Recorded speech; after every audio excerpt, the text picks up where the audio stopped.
A'udzubillahi minasyaitonirrajim. Bismillahirrahmanirrahim. Assalamualaikum warahmatullahi wabarakatuh. Alhamdulillahi rabbil alamin. Wassalatu wassalamu ala sayyidil mursalin Sayyidina wa maulana Muhammadin wa ala alihi wa ashabihi ajma'in. Subhanaka la ilma lana illa ma 'allamtana innaka antal alimul hakim. Kaum muslimin dan muslimat yang dimuliakan Allah Subhanahu wa taala, kembali kita bersyukur kepada Allah Subhanahu wa taala atas segala nikmat yang dianugerahkan kepada kita dengan mengucapkan alhamdulillahirabbil alamin. Mudah-mudahan dengan kita banyak berselawat, bersyukur kepadanya, insyaallah segala nikmat yang baik dijaga oleh Allah Subhanahu wa taala. Kerana segala nikmat yang kita terima adalah berasal dari Allah Subhanahu wa taala. Wa ma bikum min ni'matin fa min Allah. Bahawa setiap nikmat yang ada padamu adalah datang dari Allah Subhanahu wa taala. La in syakartum la azidannakum. Kalau bersyukur maka terus ditambah oleh Allah Subhanahu wa taala. Kemudian selawat beserta salam kita sampaikan kepada baginda Rasulullah sallallahu alaihi wasallam dengan mengucapkan Allahumma salli ala sayyidina Muhammad wa ala ali sayyidina Muhammad. Assalamu alayka ya Rasulullah, assalamu alayka ya Habiballah. Mudah-mudahan dengan kita banyak berselawat kepada beliau, kita termasuk di antara yang mendapatkan syafaatnya nanti di akhirat kelak. Kaum muslimin dan muslimat yang dimuliakan Allah Subhanahu wa taala, alhamdulillah kita semakin dekat dengan bulan Zulhijjah. Di dalamnya terdapat banyak fadilah dan keutamaan, banyak ladang pahala yang diberikan oleh Allah Subhanahu wa taala. Yang sangat populer adalah ibadah haji yang sangat istimewa dan mulia. Nabi sallallahu alaihi wasallam bersabda, Al-hajjul mabrur laisa lahu jazaa illal jannah. Bahwa haji yang mabrur tidak ada balasannya kecuali surga. Selain daripada haji ada ibadah kurban, yang mana ibadah kurban ini adalah salah satu daripada ibadah yang sangat dicintai oleh Allah Subhanahu wa taala. Sebagaimana kata Nabi sallallahu alaihi wasallam, tidak ada amalan dari seorang anak Adam, seorang manusia,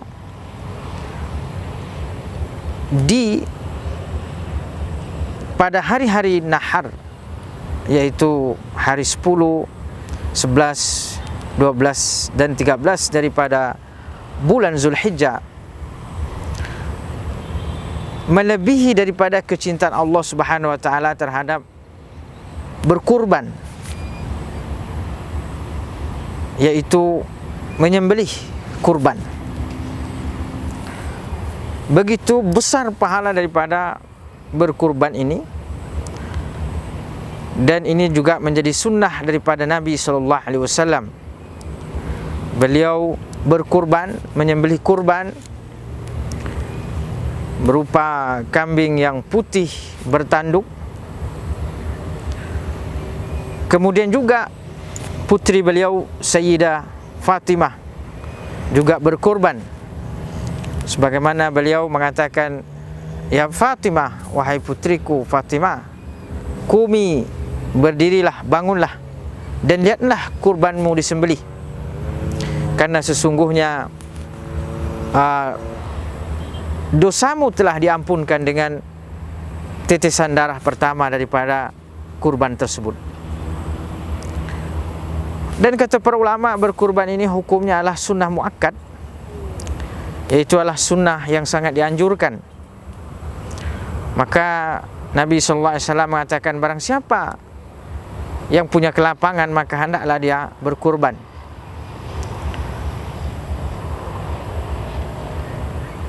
Kemudian juga bahawa berkurban ini adalah merupakan daripada ibadah sosial karena ada daging daripada kurban ini yang kita bagi kepada tetangga, kepada saudara-saudara kita yang kurang mampu, agar mereka bisa juga ikut merasakan kenikmatan yang dirasakan oleh orang-orang yang mampu, yang senantiasa bisa makan daging setiap saat dan setiap waktu. Maka dengan berkurban ini ada wasilah untuk berbagi, menyenangkan hati saudara-saudara kita yang menerima, yang kurang mampu. Di samping berkurban itu juga adalah dapat dimakan dan dinikmati oleh orang yang berkurban itu sendiri. Kemudian apa kriteria daripada hewan berkurban, hewan kurban ini? Kita tahu bahwa hewan yang bisa digunakan untuk berkurban yaitu adalah dimulai daripada unta, kemudian sapi atau kerbau, begitu juga dengan kambing dengan berbagai macam jenisnya, domba atau kambing jenis yang lain. Nah, ini hewan-hewan yang bisa dimanfaatkan sebagai ibadah kurban. Sebagian para ulama mengatakan bahawa yang paling afdal daripada ibadah ini, daripada hewan ini adalah unta, baru kemudian sapi atau kerbau, baru kemudian kambing. Sebagian para ulama mengatakan yang paling afdal adalah domba, baru kemudian sapi atau kerbau, baru kemudian unta. Tapi pada intinya bahawa hewan-hewan ini adalah sah untuk kita pakai berkurban. Unta bisa dipakai atau bisa untuk 7 orang. Sapi dan kerbau juga bisa untuk 7 orang. Kambing dengan segala jenisnya, domba ini bisa untuk 1 orang. Lalu kemudian daripada jenis apakah jantan atau betina, kata para ulama baik jantan atau betina bisa dipakai untuk berkurban, yaitu kambing jantan atau kambing betina, atau sapi jantan, sapi betina, unta juga demikian. Artinya bisa dipakai untuk berkurban. Dari segi umur, kriteria dari segi umur, setidaknya kalau kambing itu setidaknya berumur 1 tahun. 1 tahun. Sebagian para ulama mengatakan kalau domba itu bisa di atas 6 bulan. Ini sudah bisa dipakai, disembelih untuk berkurban.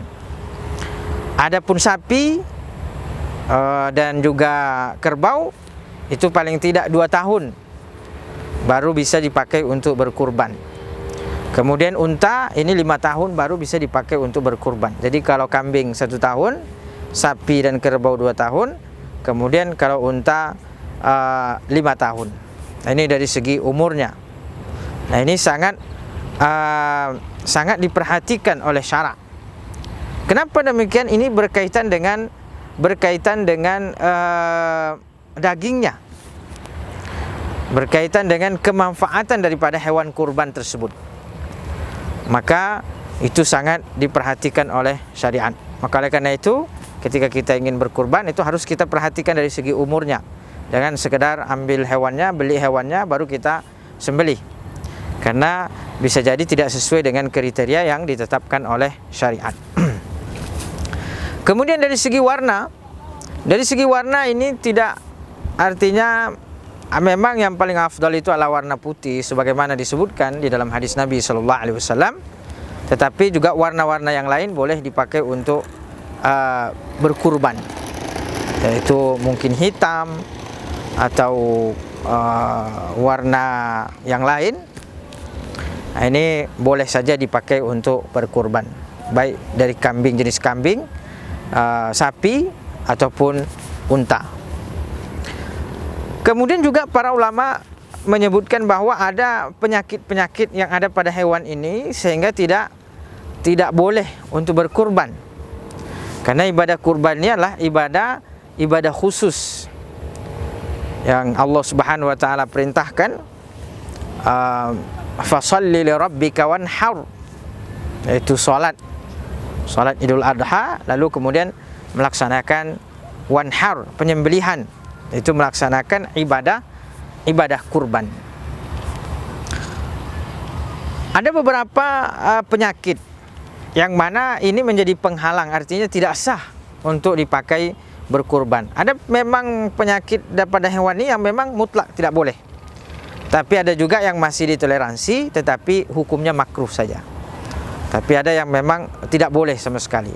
Di antara yang tidak boleh sama sekali yang disebutkan oleh para ulama, yaitu adalah buta kedua matanya.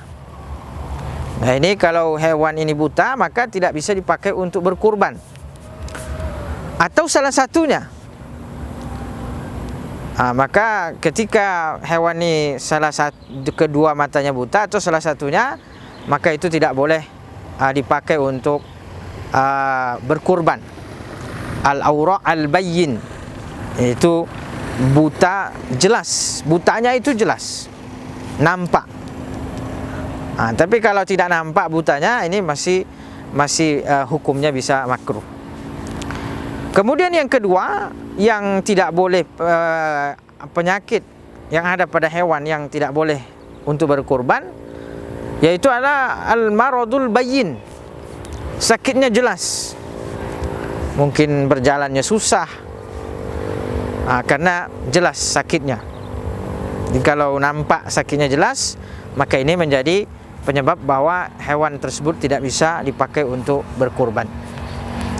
Kemudian juga al-arja' al-bayyin, yaitu pincang, kakinya pincang. Jadi kalau kakinya jelas pincangnya, berjalan dia pincang dan nampak jelas, itu menjadi penghalang bahwa hewan tersebut tidak bisa dipakai untuk berkurban. Tapi kalau sedikit-sedikit saja, tidak terlalu kuat pincangnya, tidak terlalu nampak, maka itu hukumnya adalah makruh, artinya masih sah, masih boleh. Tapi kalau pincangnya jelas, lukanya jelas dia di situ, maka itu menjadi penghalang bahwa hewan tersebut tidak bisa dipakai untuk berkurban. Kemudian yang juga menjadi penghalang bahwa hewan tersebut tidak bisa dipakai untuk berkurban adalah karena kurus betul, sampai-sampai tidak susah untuk berjalan dan tidak nampak daripada daging-dagingnya. Karena dalam berkurban ini kita dianjurkan memberikan hewan yang terbaik, hewan gemuk, kemudian yang sehat, yang dagingnya banyak, agar bahwa memang kita mempersembahkan sebagai dalam ibadah kurban ini, ibadah kita kepada Allah Subhanahu wa taala adalah memberikan yang terbaik. Maka disitulah pentingnya tadi pembatasan umur, karena terkait dengan penetapan daripada sisi bahwa bagaimana ibadah kurban ini memberikan manfaat yang terbaik. Itu daging yang terbaik karena banyaknya, kemudian juga karena sehatnya, maka ini sangat perlu diperhatikan. Dan ada pula hal-hal yang sifatnya makruh. Ada penyakit-penyakit yang tidak terlalu berpengaruh, misalnya mungkin terpotong telinganya sedikit, atau kemudian hidungnya mungkin, atau tanduknya misalnya patah. Ini hal-hal yang menyebabkan sifatnya makruh untuk berkurban. Karena memang berkurban ini bagaimana kita memberikan hewan yang terbaik, yang memang sehat betul. Itu yang sangat dianjurkan. Maka oleh karena itu, dalam kita berkurban ini, kita harus perhatikan semua ini, kriteria-kriteria yang harus terwujud dalam hewan tersebut. Sebagaimana yang telah kita sampaikan, baik dari segi jenis hewannya, yaitu berupa kambing, kemudian sapi, kerbau, dan demikian juga unta. Demikian juga dari segi jenis kelamin. Nah, dalam berkurban itu tidak dibedakan bahwa boleh untuk yang jantan dan boleh pula untuk yang betina. Demikian juga dari segi warna. Dari segi warna boleh saja, walaupun yang paling afdal, paling utama kalau ada yang warna putih. Kemudian juga dari segi umur, Dari segi umur, sebagaimana telah kita sebutkan bahwa kambing paling tidak dia berumur 1 tahun. Kemudian sapi dan kerbau paling tidak sudah berumur 2 tahun. Kemudian unta paling tidak berumur 5 tahun. Nah, kemudian dari sisi aib atau celah yang ada pada hewan yang menyebabkan bahwa hewan ini tidak bisa dipakai untuk berkurban karena ada penyakitnya. Nah, di antara penyakit yang menghalangi atau menyebabkan hewan tersebut menjadi tidak sah untuk berkurban karena buta baik kedua matanya atau salah satunya, maka itu menjadi penyebab bahwa hewan tersebut tidak bisa dipakai untuk berkurban. Kemudian pincang, dan pincangnya jelas, sakit yang mana sakitnya jelas. Kemudian juga sangat kurus sehingga tidak nampak daging-dagingnya misalnya, maka ini menjadi penghalang terhadap hewan ini untuk dipakai berkurban. Karena pada hakikatnya kita berkurban adalah berusaha untuk memberikan yang terbaik, mempersembahkan yang terbaik kepada Allah Subhanahu wa taala. Maka dengan memperhatikan hal-hal ini, mudah-mudahan ibadah kurban kita yang akan datang ataupun yang telah berlalu mudah-mudahan diterima di sisi Allah Subhanahu wa taala. Karena salah satu ibadah yang afdal, ibadah yang utama di 10 Zulhijjah, hari-hari 10, 11, 12, 13 adalah ibadah kurban. Mudah-mudahan kita semua senantiasa dikaruniakan oleh Allah Subhanahu wa taala kemudahan untuk menjalankan ketaatan-ketaatan yang diridhoinya, untuk mendapatkan pahala daripada ibadah-ibadah yang dimudahkan kita untuk melaksanakannya. Terima kasih dan mohon maaf. Billahi taufiq wal hidayah waridha wal inayah. Wassalamualaikum warahmatullahi wabarakatuh.